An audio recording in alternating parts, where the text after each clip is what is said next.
哎，台长你好。哎，你好。今年我是19年小牛的。19年属牛的。请查一查我的身体健康。49年属牛的是吧？哎。那老妈妈，你记住2点啊。第一，你这个人缺钙，身体不好，你的牙齿一塌糊涂。对不对啊？对。老妈妈，你有一个耳朵非常不好，听不大清楚。对。老妈妈，你喉咙这里不好，经常咳嗽。咳嗽也。对。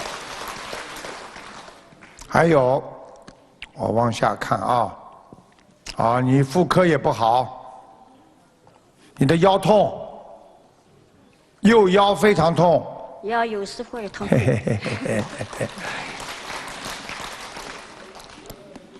属什么？被你们一鼓掌，图腾跑了，重新要找。几年呢？19年小牛的。19年属牛的。哎呀，腿关节不好，老妈妈。关节，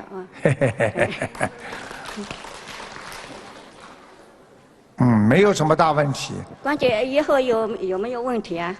什么？以后有没有？以后关节有没有问题是吧？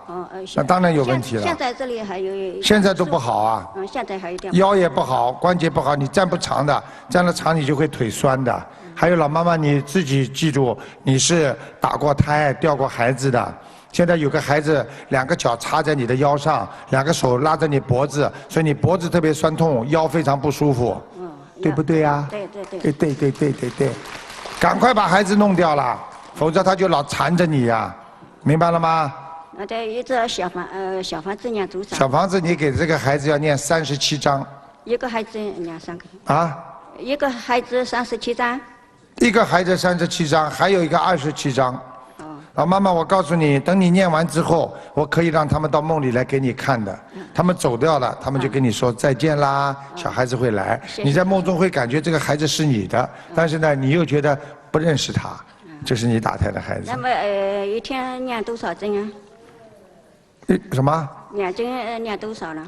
一天要念多少功课？大悲咒念17遍，心经念27遍，礼佛念3遍。好吗？好了。谢谢。还有一个7、8年生的2个小马的牛一郎，你们看看婚姻怎么样？以后一个人看2个太长了，别人都抽不到了。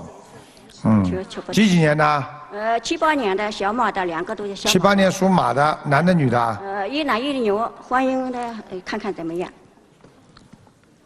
一男一女是吧？女的没问题。婚姻可以，男的有问题。男的有问题。对不对啊？对，好了，下去了。赶快抓紧时间，